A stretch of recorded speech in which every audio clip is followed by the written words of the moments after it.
noche, es un placer estar con usted. Segunda emisión de la medida del año 2019, segunda noche completamente en vivo acá en los estudios de TN23.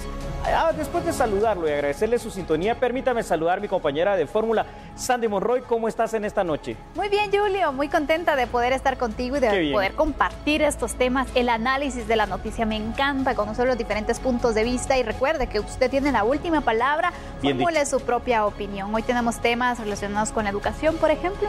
Un tema bastante polémico, o hay otros temas muy interesantes como la desactivación de los vehículos, por ejemplo, cuando no se pagan los impuestos. Esté atento a esta emisión porque tenemos mucha información para usted. Iniciamos, vamos con los titulares. Nuevo año, nuevo calvario para los padres de familia. Muchos pasan hambre y frío para asegurar la inscripción de sus hijos en escuelas e institutos. Si usted no se ha puesto al día con el pago del impuesto de circulación, podría enfrentarse a la desactivación de su vehículo. 10,000 automóviles están en riesgo. ¿Se puede legislar contra la pirotecnia? Crece el llamado de muchos guatemaltecos para controlar el uso de fuegos artificiales ante efectos nocivos. ¿Ya tiene su boleto de ornato? La comuna capitalina se coordina con las entidades bancarias. Ahora puede adquirirlo también en línea para evitar las largas filas. Ministerio Público pide extinguir bienes vinculados a la familia Lorenzana. Según la investigación, fueron utilizados para actividades relacionadas al narcotráfico. Brasil tiene nuevo presidente. En su primer día, Jair Bolsonaro tomó acciones en contra de minorías y la protección de la selva tropical del Amazonas.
Del año nuevo también llegaron las largas filas para las inscripciones en las escuelas. Al menos 150 padres de familia pernoctaron en las afueras de la escuela de párvulos en la colonia Guajitos. Aquí tenemos este esfuerzo que han hecho para lograr inscripción para sus hijos.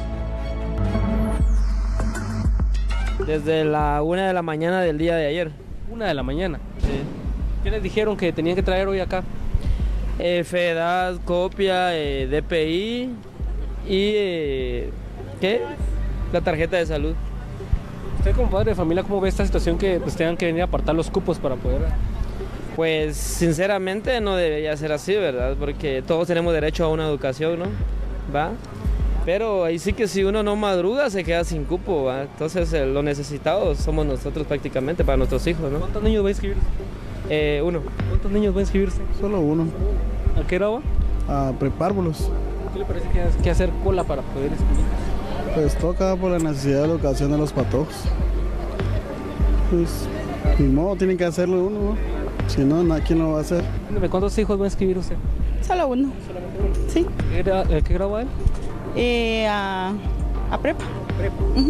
¿Qué le parece a usted que haya que hacer este tipo de colas para poder lograr un cupo de inscripción? Pues es difícil, va, pero como dice, todo quiere sacrificio, ¿verdad? Entonces hay que hacerlo por ello, va. El año haciendo cola. Exactamente. Al menos 150 padres de familia pasaron la noche a la espera de un cupo. En punto de las 8 de la mañana, las autoridades del plantel les atendieron, indicando que este es un proceso que se anuncia desde el mes de septiembre. El primer día hábil del año, desde octubre o septiembre se pone el rótulo para que ellos vengan, ¿verdad? Considerando que es fin de año y ellos pues estamos en el impasse de recibir el año nuevo, no van a venir a dormir. Pero yo tengo 21 años de estar acá y es lo mismo, siempre ocurre el mismo fenómeno. Pues agilizamos viniendo temprano, pidiéndole a Dios fortaleza y que todo nos salga bien, primero que todo. Luego, el día de hoy repartimos los números que estamos inscribiendo 5 años y luego inscribimos una sección el día de hoy porque son muchos y mañana ya dimos los números, mañana inscribimos 2 secciones más y terminamos con los niños nuevos. Ahora los niños que estuvieron el año pasado, esos automáticamente ya pasan al siguiente, a los 6 años, a prepa. Con imágenes de Joel Ramírez, reportó José Martínez. Bueno, usted lo ha visto en estas imágenes acá en A la Medida. Definitivamente inicia el calvario. Y es que cada año se repite siempre este problema. De hecho, uno de los grandes problemas quizás sea la mala planificación para el proceso de inscripción de alumnos, porque se puede hacer inclusive entre noviembre, diciembre y no solo en el mes de enero. Ahora, se aprobó por parte del Ministerio Público desde el año pasado, el 2017, la denominada inscripción automática para aquellos estudiantes que aprobaron el grado. Eso sí, la medida solo aplica para el sector público y privado cuando no cambian de nivel. Ahora, esta decisión fue tomada en su momento supuestamente para ahorrar tiempo, para ahorrar dinero y para evitar las largas colas que se ven año con año en las afueras de los centros educativos y también del RENAP, hay que decirlo. Sin embargo, la inscripción automática no aplica en los casos, primero en que se cambie de establecimiento educativo y luego cuando el alumno cambia de nivel, de preprimaria a primaria, de primaria a básicos y así sucesivamente, ni para quienes ingresan por primera vez al sistema educativo. Como sea, por una o por otra razón, Sandy, lo que estamos viendo es el problema de todos los años, las largas filas, el sufrimiento para saber si se va o no inscribir a los chicos y aquella situación en las cuales los padres de familia pernoctan inclusive 1 o 2 noches para tratar de que se ingrese al sistema educativo. Mira, cuando tú hablas acerca de planificación, yo estoy totalmente de acuerdo, pero creo que la planificación no únicamente es del sistema educativo, sino incluso en los hogares. Tienes razón. Por ejemplo, el año pasado se estaban realizando las preinscripciones, es decir, varios aprovecharon para poder inscribir a sus hijos. Otros indicaban que lo hicieron hasta enero porque no tenían el dinero para poder de esta manera realizar la inscripción de sus hijos. Pero imagínate, si ya sabes que cada año tienes que pagar la inscripción, creo que con tiempo debemos ahorrar algo, poder destinar ciertos recursos para de esta forma cuando llegue el fin de año podamos tener los mismos, inscribir a nuestros hijos y evitarnos estas largas filas de enero. Sabes que es demasiado importante lo que estás diciendo, Sandy, porque lamentablemente por cuestiones ya culturales, llamémosle así, del guatemalteco, si lo podemos dejar a última hora, lo dejamos todo a última hora. Antecedentes penales, antecedentes policíacos, por eso vemos en estos meses las colas enormes y el tema de las inscripciones, en las cuales seguramente ni se prevé en la parte económica, lo hemos hablado en otras ocasiones, ni mucho menos en los preparativos de tener estos documentos, que por eso es que cada uno de estos documentos tiene una vigencia oficial de 6 meses para que uno lo pueda sacar con la antelación del caso. Y esto no se está haciendo, así que estoy de acuerdo contigo, no es solo culpa del sistema educativo lo que pasa porque se supersatura, sino que también es culpa de los padres de familia que muchas veces no prevemos esta situación. Por supuesto, definitivamente es un verdadero calvario, como bien lo indicamos, poder inscribir a nuestros hijos. ¿Cómo es posible también que la educación es un derecho y al final a veces se complica mucho, se convierte en un privilegio finalmente? Correcto, Sandy, la educación, el derecho a la educación es un derecho humano, un derecho fundamental, es decir, un derecho inherente a la persona con ser persona. Sin embargo, cuando vemos las cifras, esto se torna alarmante. Y aquí te voy a pedir algo, que me permitas compartir una información para que veas esas cifras de las cuales estoy hablando. Este año, el Ministerio de Educación proyecta recibir 3.2 millones de estudiantes en el sector público. Parece mucho, pero la demanda es muchísimo más alta que esto.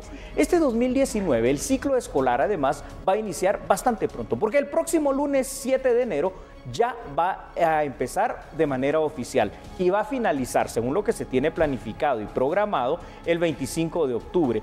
En otras palabras, Sandy, lo que se va a tratar de hacer es iniciar una semana antes de lo usual y terminar una semana después de lo común con un solo objetivo. ¿Y cuál es ese primer objetivo? Tratar de cumplir aquella famosa meta de los 180 días que están efectivos de clase establecidos en ley. Ahora, hay un obstáculo grave que surge para cumplir dicho objetivo. En medio de todo esto están las elecciones generales del 2019 y los establecimientos educativos, por ejemplo, en el tema del 16 de junio, que es la primera vuelta, y en el mes de agosto, probablemente, esto lo tiene que oficializar el Tribunal Supremo Electoral, tentativamente el 18 de agosto, van a ser ocupados con días de antelación para los preparativos de que el guatemalteco pueda ir a votar. Sin embargo, te digo algo, dicen las autoridades educativas que ya tomaron en consideración eso y que están preparados para cumplir con los 180 días efectivos de clases. Esperemos que sí, pero 3.2 millones de estudiantes, Sandy,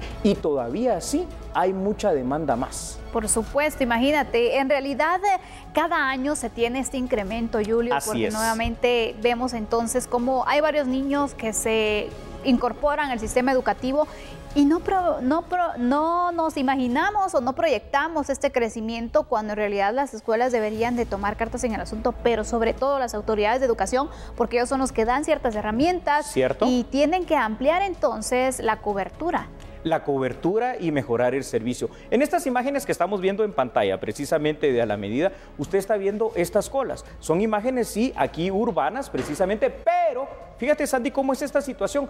Esto no es ajeno a lo que pasa en los departamentos, no es ajeno a lo que pasa en la provincia. Es más, quizá ahí hasta se incrementa la problemática por una razón. Hay menos centros educativos. ¿Qué nos dice eso, Sandy? Necesitamos invertir urgentemente, precisamente, en la construcción de más y mejores centros para poder albergar a los niños y brindarles este derecho humano que tú mencionaste, que es la educación. Por supuesto, imagínate, y es que al final los centros educativos también quieren pues recibir a todos los niños, pero hay que ser realistas. En ocasiones ya ni siquiera hay escritorios suficientes, ya no hay espacios. Ya no lo hay. Hay maestros que, por ejemplo, todavía dan más de un grado, imagínate, tienen 2, 3 grados. Y con esta cantidad, en el mismo espacio físico, dramático eso. Y con esta cantidad de niños, para no dejarlos fuera del sistema educativo y que se queden entonces como ninis, al final hacen tantos sacrificios, pero no se garantiza la calidad educativa que se está buscando, porque es mucha la cantidad de personas que están en un mismo lugar. Bravo, Sandy, lo has definido una vez más de la manera correcta. Es que no se trata solo de dar el cupo. Lo que se trata al final de cuentas aquí en Guatemala es de que logremos una calidad educativa. Es el objetivo de este año. Este es el objetivo de este año. Es decir, cumplamos al menos digo, porque 180 días, ya lo sabemos todos, sigue siendo por debajo del estándar centroamericano. Imagínense ustedes los problemas que ha tenido Nicaragua, El Salvador, Honduras, y ellos dan 200 días efectivos de clase. Pero aún así, no tenemos ni la cantidad de maestros suficientes, ni las escuelas e institutos suficientes, ni los espacios físicos. Son problemas que poco a poco, pero no podemos tampoco esperar tanto tiempo, o sea que más pronto que temprano debemos resolver si de verdad queremos apostarle a lo que tú dijiste, calidad educativa, porque si no, al final de cuentas nos topamos con lo que hablábamos el día de ayer. Se gradúan X cantidad, 238,000 alumnos, y se quedan en el aire, en el limbo, porque no hay precisamente ni oferta laboral, pero tampoco hay calidad en el conocimiento. Por supuesto, aparte de ello necesitamos motivar también a los padres para que les den ese derecho a los niños, porque imagínate, muchos de los padres tienen que trabajar. Sí. Constantemente, jornadas bastante extensas, y tiene que hacer tiempo para de esta forma llegar y poder inscribir a sus hijos. Y si nosotros les estamos, o el sistema educativo les pone este tipo de complicaciones, de que tienen que esperar más de un día, por ejemplo, o pernoctar para que su hijo logre inscribirse, entonces al siguiente año va a decir, no, mejor vete a trabajar, porque mira cómo está la situación. Tienen un motivo para desmotivarlos a que continúen estudiando. No para incentivarlos. Tú lo has dicho. Vamos a darle conclusión precisamente a este tema con lo que hemos dicho acá. Esperamos entonces, con lo que estamos viendo, un verdadero calvario para la inscripción de los chicos, que el próximo año de verdad podamos mejorar, pero que este año aún así se logre inscribir a la mayor cantidad de alumnos en lugares donde se les pueda dar una educación digna. Sandy, ¿te parece si dejamos el tema por acá? Muy bien, lo concluimos, es momento de una pausa, pero regresamos con otro tema de análisis. Yo le pregunto, ¿ya pagó el impuesto de circulación? Y si no, ya va a ver lo que va a pasar. Somos A la Medida. Ya volvemos.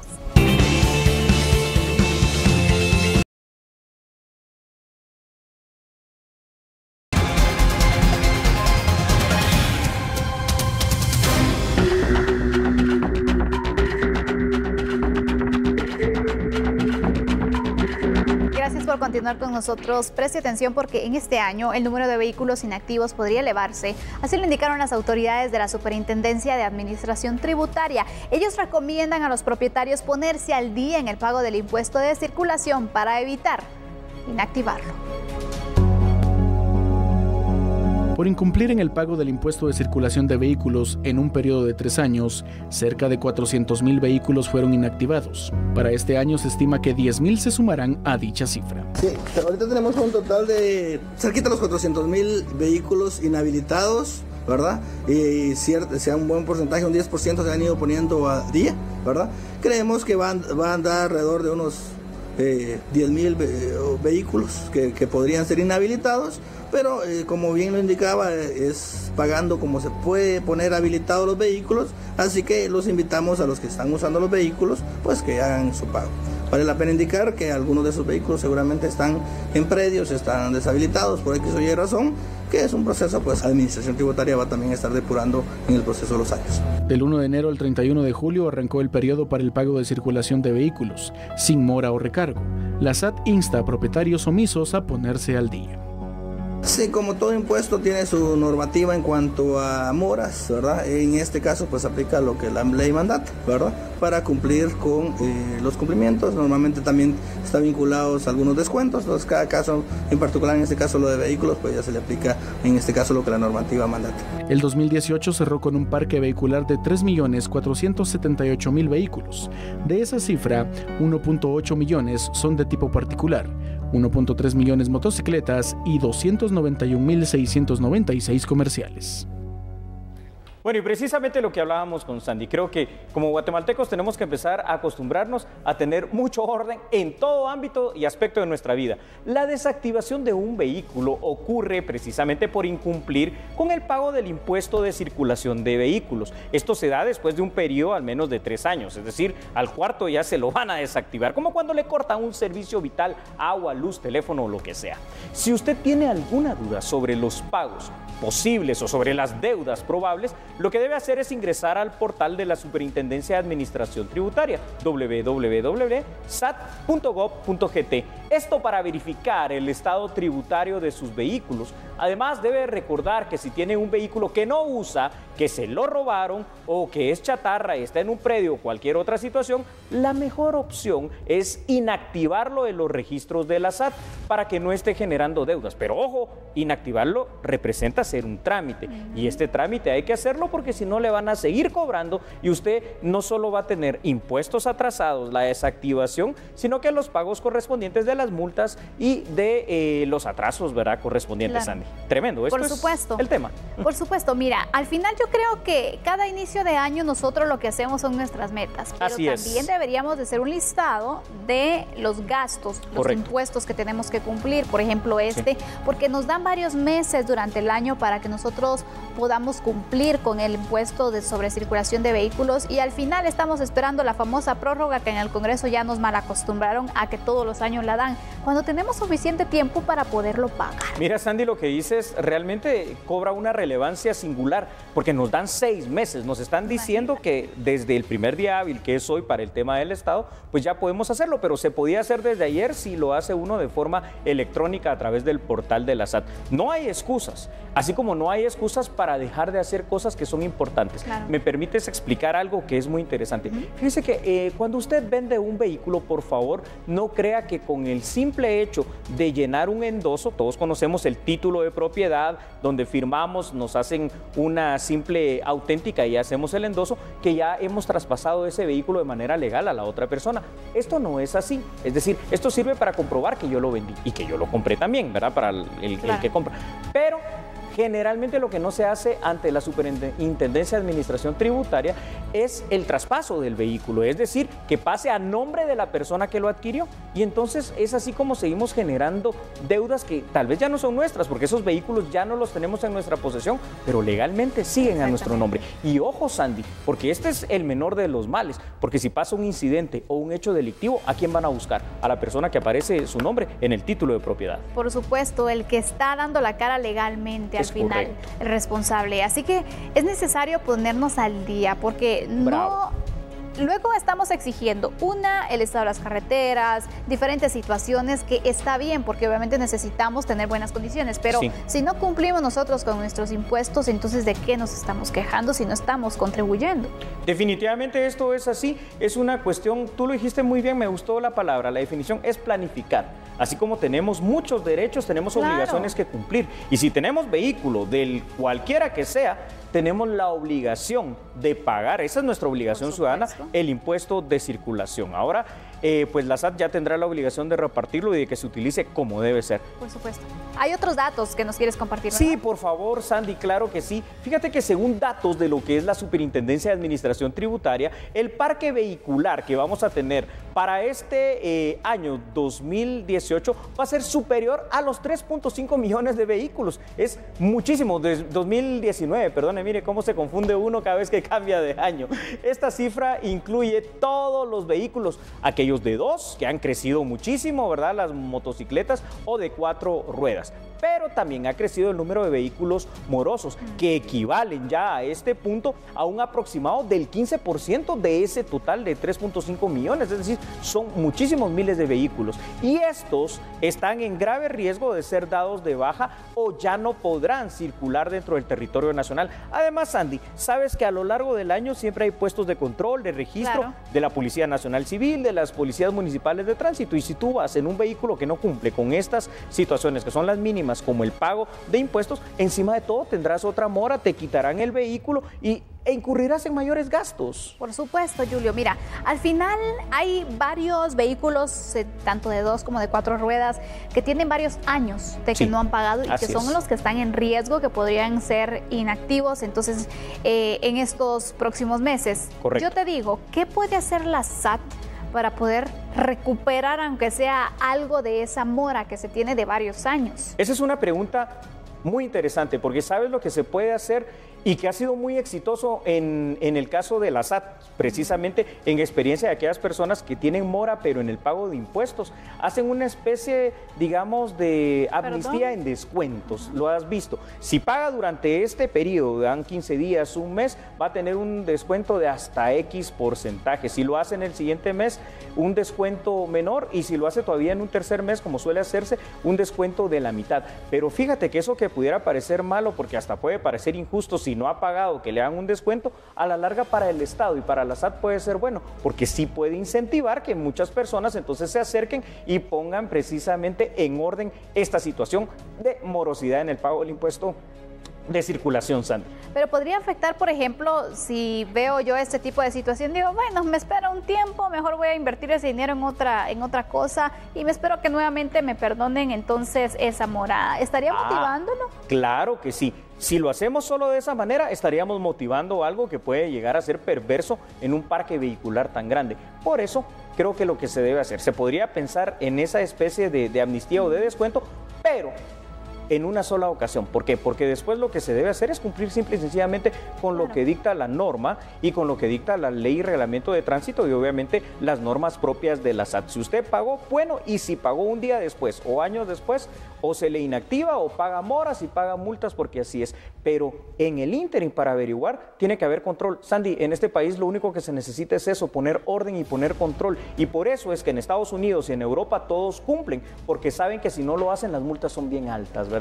Y eso se necesita en nuestro país también. Definitivamente, mayor control y que aumenten los operativos para que de esta manera también se pueda controlar la situación y que las personas que se encuentran entonces bajo esta situación puedan ponerse al día con la SAT y que eviten este tipo de consecuencias finalmente. Recuerde usted que vía electrónica puede hacer la consulta de cómo está, cuánto es lo que adeuda la SAT, cómo poder realizar. Ahora hay tantas opciones para pagar el impuesto sobre circulación en el banco, ya sea vía electrónica. Hay diferentes formas. Lo único que se necesita es que usted sea responsable. Sandy lo ha dicho y es la mejor conclusión para este tema. Por favor, todos y todas, como buenos guatemaltecos, cumplamos también con nuestros deberes, seamos responsables. Le damos por finalizado a este tema. Así es, concluimos el tema y vamos a conocer qué otro pago se nos viene adelante y también otras noticias de interés para usted. Hablemos acerca de la Secretaría de la Cámara de Amparos y Antejuicios de la Corte Suprema de Justicia. Se recibió la solicitud de antejuicio que presentó la Procuraduría General de la Nación en contra de 3 magistrados de la Corte de Constitucionalidad por la presunta comisión de varios delitos. A continuación tenemos la información completa. La solicitud de retiro de inmunidad, la Procuraduría General de la Nación la presentó en contra de los magistrados Gloria Patricia Porras Escobar, Bonerge Amílcar Mejía Orellana y José Francisco de Matavela. El documento de retiro de inmunidad fue recibido este miércoles en la Secretaría de la Cámara de Amparos y Antejuicios. Si los integrantes de dicha Cámara consideran que la solicitud cumple con los requisitos de ley, aprobarán que el requerimiento de PGN sea discutido y resuelto por el Pleno de la Corte Suprema de Justicia. La discusión para decidir si le dan trámite o no a la solicitud de retiro de inmunidad en contra de los magistrados Francisco de Matavela, Gloria Porras y Bonerge Mejía se podría discutir el miércoles 9 de enero. Recién, hace unos minutos decía Sandy Monroy, hay otros pagos que hacer y esto es a nivel nacional. Pero en la ciudad capital, la comuna capitalina tiene una coordinación con la red bancaria para la venta del boleto de Ornato 2019. Otra de las alternativas para evitar las colas es comprarlo a través de la vía electrónica. Veamos aquí en A la Medida la información. Estamos dispensando cerca de 500 boletos de ornato en línea por día y lo que se hace a través de las alcaldías auxiliares, las minimunis y el edificio municipal. Invitamos a los vecinos que hagan su trámite, que busquen también el trámite en línea, eso es mucho más ágil. El boleto de ornato tiene un impacto importantísimo en la ciudad. A través del boleto de ornato es que se hace y se generan todas las cuadrillas que limpian la ciudad. Son cerca de 900 las cuadrillas que están todos los días activas alrededor de la ciudad de Guatemala. Por aparte, si usted compró su boleto de ornato correspondiente al área capitalina y lo extravió, podrá recuperarlo sin costo en la unidad de atención al vecino. Tenemos también aquí una ventanilla que repone cualquier boleto de ornato que se pueda haber extraviado. Y por supuesto, hasta el último día de febrero es que se tiene el plazo para poder cumplir con esto que es parte de lo que los vecinos de la ciudad de Guatemala hacemos. Durante el 2018, la municipalidad recaudó 40 millones de quetzales en concepto de boleto de ornato. Para este año se proyectan cerca de 50 millones. Es momento de una pausa, pero tenemos nuestro último tema de análisis, Julio. Y tú ya lo habías perfilado. ¿Se podrá legislar en contra de la pirotecnia para hacerla más segura? Ya lo verá al volver. Somos A la Medida.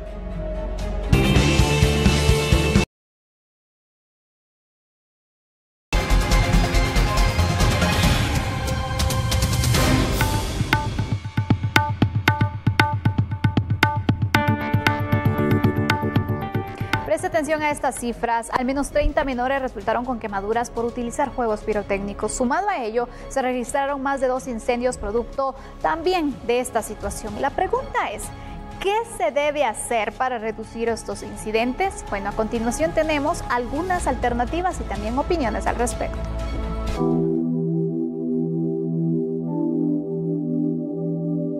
En primer lugar, deben consolidarse las acciones preventivas respecto a la utilización de los pirotécnicos y también tener en cuenta la importancia de las regulaciones para ese uso.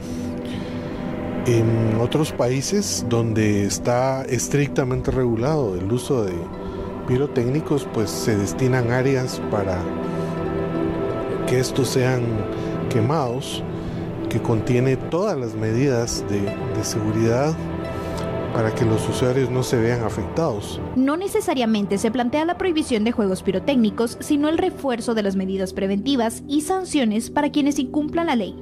Aunque las cifras de víctimas por quemaduras ha disminuido en comparación a años anteriores, el analista da a conocer que lo lamentable este fin de año son los daños al patrimonio cultural. No hay que olvidar que esta ciudad pues es patrimonio de la nación y patrimonio del mundo, donde las medidas de prevención y regulación para actividades recreativas y de quema de pirotécnicos deberían ser implementadas al máximo, pues es uno de los atractivos turísticos del país y no puede permitirse que por salirse de control cualquier actividad recreativa, se ve afectado el patrimonio y eventualmente personas.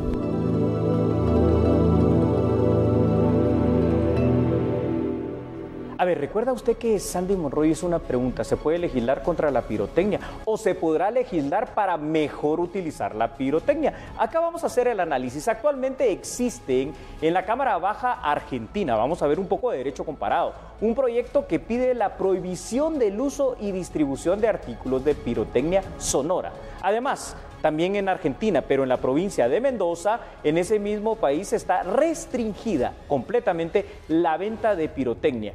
La mayoría de departamentos de la provincia de Mendoza desde el 1 de diciembre pasado no es permitida la fabricación, la comercialización, el almacenamiento, transporte y uso particular de artículos de pirotecnia. Situación similar ocurre también en la ciudad de Córdoba, también en el país de Argentina, donde se prohibió la fabricación, comercialización, acopio y uso de pirotecnia. Mientras que en otro país, vámonos a Ecuador, las Islas Galápagos pertenecen a Ecuador, las autoridades prohibieron la importación, venta y uso de fuegos artificiales y de pirotecnia para proteger precisamente la fauna del archipiélago, tanto del ruido como del estrés. Si a eso nos vamos, hay países europeos, americanos y de todas latitudes, Sandy, todos los 5 continentes en los cuales la pirotecnia, si no está prohibida completamente, está regulada de una manera muy estricta.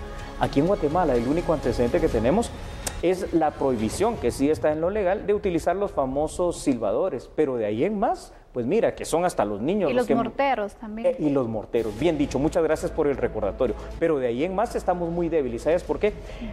Hay municipios completos de nuestro propio departamento de Guatemala donde son los niños los que manufacturan inclusive la creación de la pirotecnia, y esto no puede ser. Yo te pregunto algo, Julio. Dime. ¿Qué es mejor, legislar o educar? Definitivamente lo mejor es educar, formar, instruir, capacitar, decir cómo, cuáles son los peligros y lo que yo debo hacer, para que yo tenga conciencia de que, claro, bueno, ante un peligro que yo puedo tener, mejor no lo hago. Por supuesto que esto puede reforzarse, ¿verdad, Sandy?, con algún tipo de legislación como la que estamos viendo en Argentina, en Ecuador y en otras instancias de países, pues, en los cuales está muy bien regulado, muy controlado, pero además, Sandy, lo que hablábamos en el tema anterior, también está muy sancionado. Ojo, tampoco quiere decir que no hay uso de pirotecnia. Veamos, por ejemplo, Estados Unidos, sabemos que está prohibida, digamos, de una forma particular, pero hay parques de diversiones, hay gobierno y hay estados donde se puede hacer de una forma controlada, claro, con permisos, con regulaciones, con revisiones, y donde generalmente no pasa este tipo de incidentes. Recuérdate que empezamos el año con 9 incendios, al menos 3 de ellos causados por pirotecnia, y el daño enorme a un patrimonio de la humanidad como fue la ciudad de la antigua Guatemala. Definitivamente, pero mira, ¿está Guatemala preparada para poder regular y controlar los fuegos pirotécnicos cuando, por ejemplo, los silbadores, los morteros están prohibidos, pero todavía vemos en las calles que hay personas... Ahí están. Exactamente, entonces nos preguntamos, ¿para qué se prohíbe si al final hay quienes se dedican a vender y los encuentras más caros? Y los encuentras más caros y de todas maneras los encuentras. Exacto. Y también debemos de hacernos una pregunta junto con esa, si estamos preparados para controlar o prohibir completamente, digamos, la pirotecnia, si ese fuera el caso. ¿Qué alternativa le damos a las personas que se dedican a eso? Porque tampoco no podemos dejarlos sin la actividad económica que ellos tienen, porque la situación ahí sería también bastante grave. Claro, en contraposición a que utilicen niños, yo creo que también ganamos bastante. Claro. Sandy, quiero pedirte por favor que me ayudes a empezar con otra información que hemos preparado. Claro, por supuesto. Miren ustedes, presten atención porque, por ejemplo, en Roma, Italia, las autoridades prohibieron el uso de pirotecnia desde las 0 horas del 31 de diciembre hasta la medianoche del 1 de enero por razones de seguridad y también para evitar efectos negativos en las mascotas. Según lo dan a conocer en una encuesta, un 59.6% de alemanes apoyan prohibir también los fuegos artificiales en las grandes ciudades. Esto es muy importante, pero asimismo, Sandy, una situación muy similar a la que acabas de mencionar ocurre en otras partes del mundo. Fíjate que hay una petición en el Reino Unido específicamente, es decir, en el país que coloquialmente conocemos como Inglaterra. Los parlamentarios allá escucharán una petición para prohibir que los juegos pirotécnicos sean vendidos únicamente y manipulados por al público en general. Sabes que en Inglaterra la situación legal funciona de una cosa: los ciudadanos tienen derecho a hacer peticiones para que se legislen ciertas cosas. ¿Qué se necesita? Que al menos 1000 personas den la firma de verdad, de que están de acuerdo con eso. Bueno, ya se han obtenido en menos de un mes más de 3000 firmas. Quiere decir que en Inglaterra parece que también va, en Alemania va, en Italia está. Yo me pregunto ahora, aún no estando preparados, yo creo que en Guatemala sí tenemos que replanteárnoslo definitivamente, porque el peligro es constante, Sandra. Por supuesto, imagínate, la verdad es de que hay algunos fuegos artificiales, unos fuegos que son como muy explosivos, sí, tienen algunos efectos mayores que otros, por ejemplo. Correcto. Pero ¿qué pasa entonces cuando únicamente te quedas con los de menor sonido, con los de menor peligrosidad, si lo ves así? Hemos visto situaciones en las cuales incluso utilizan algunas herramientas, como por ejemplo colocar los cohetillos, los normales, que tú ves y dirás, bueno, no. Los más inofensivos, aparentemente. Exactamente, los colocan en botellas para que origine un gran sonido, y de esta manera vemos también cómo está incluso a veces la maldad que en las mascotas los colocan. Lo vimos. Exactamente, entonces aquí vemos que no solamente es un problema de legislación, sino también es un problema ya incluso psicológico, mental, porque obviamente es una diversión, en teoría, los fuegos artificiales, pero en realidad le estamos dando un uso que está muy alejado del por qué se crearon. Del por qué se crearon, y sobre todo muy alejado de la forma en que esto debe de manufacturarse, utilizarse, salvaguardarse y controlarse también. Yo me quiero quedar ya a manera de conclusión, Sandy, con algo que tú dijiste. Sí, legislar es importante, definitivamente tendremos que hacerlo, pero más importante será educar. Así que yo creo que con esto podemos continuar con el orden informativo y dar por concluido, al menos por el día de hoy, en esta noche, este tema. Por supuesto, y recuerde usted que en casa los padres tienen la responsabilidad de educar a sus hijos y sobre todo también explicarles el uso que tienen que tener y las precauciones también al momento de la quema de cohetillos y de diferentes productos. Así que concluimos con este tema, conozcamos otras noticias de carácter judicial.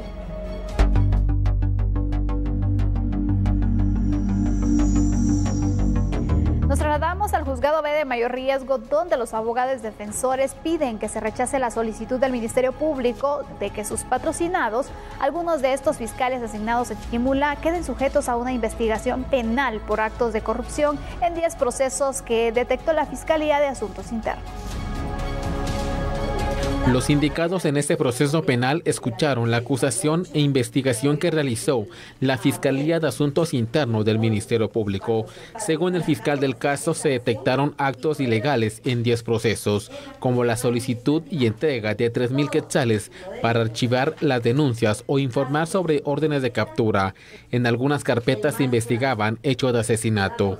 Los abogados defensores consideran que no se debe aceptar la petición de la Fiscalía, que los señalados queden sujetos a una investigación penal. Su dinero estaba en su posesión, no se estaba investigando un caso de lavado de dinero, no se estaba investigando una extorsión, no se estaba investigando una actuación, un secuestro, yo qué sé.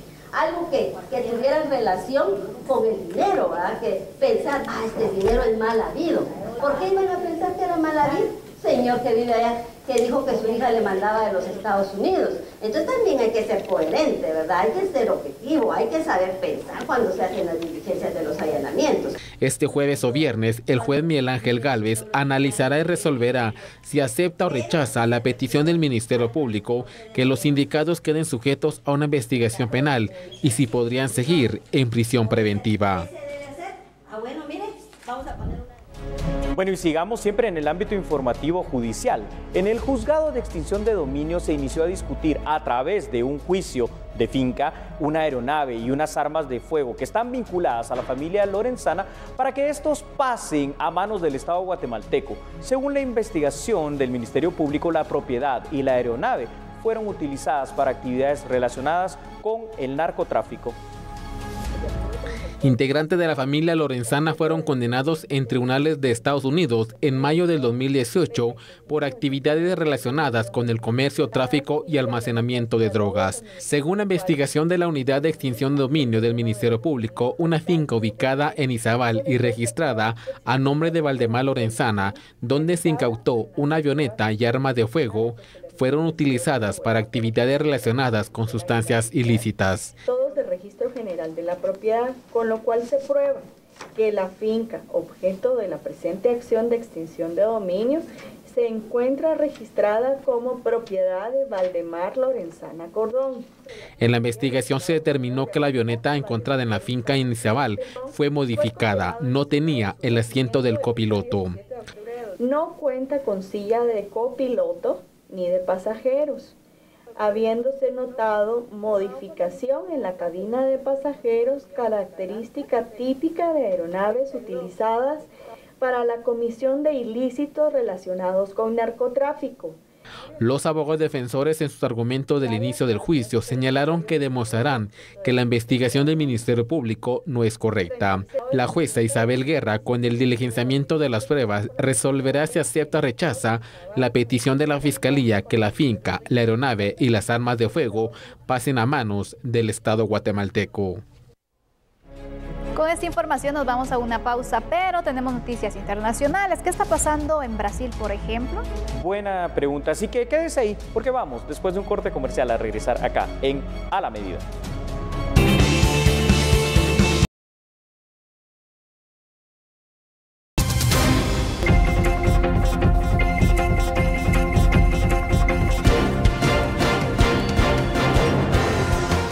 Noticia destacada a nivel internacional. En su primer día como presidente de Brasil, Jair Bolsonaro dirigió sus acciones contra las minorías y también contra la protección del Amazonas. El nuevo presidente brasileño se enfocó en los grupos indígenas, los descendientes de esclavos y la comunidad LGBT con órdenes ejecutivas en las primeras horas de su administración. Sus acciones muestran un rápido avance tras una campaña en la que el líder de la extrema derecha afirmó que cambiaría radicalmente muchos aspectos en la vida de los ciudadanos del país más grande de América Latina.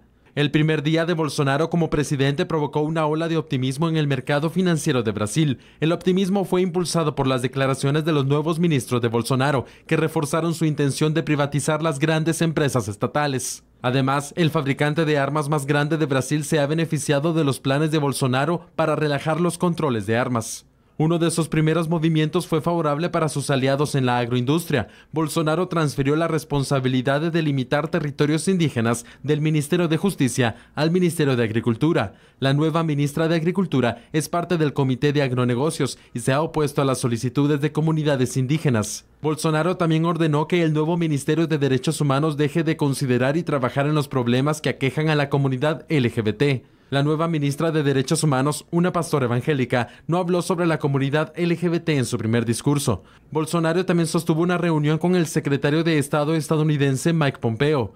En ella discutieron esfuerzos conjuntos ante las administraciones izquierdistas de Cuba, Nicaragua y Venezuela. Pompeo le dijo a Bolsonaro que Trump estaba muy satisfecho con la relación que los dos países comenzaban a desarrollar.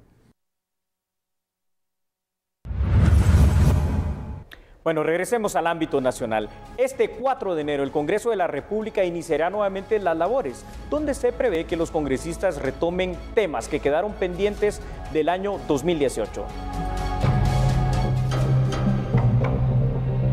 Entre los temas pendientes está la aprobación del préstamo del Banco Interamericano de Desarrollo por $100 millones, que serán utilizados para financiar el programa de Crecer Sano, que busca reducir hasta en un 50% la desnutrición en el país. El préstamo debe ser aprobado antes del mes de marzo. Otro de los temas será la conformación de una comisión pesquisidora para conocer la solicitud de retiro de antejuicio en contra de 3 magistrados de la Corte de Constitucionalidad, que deben ser enviadas por la Corte Suprema de Justicia. Las solicitudes fueron presentadas por la Procuraduría General de la Nación y la Junta Directiva de la Asociación de Dignatarios de la Nación. Además, para este 14 de enero se tiene programada la toma de posesión de la Junta Directiva, que nuevamente estará presidida por Álvaro Arzu Escobar. Bueno, de esta forma nosotros concluimos con esta emisión. Muchísimas gracias por su preferencia. Los esperamos mañana. Así es, Sandy. Un honor contar con su sintonía. Pero ya sabe, ya lo dijo Sandy, mañana aquí a las 21 horas. Somos A la Medida. Gracias. Buenas noches.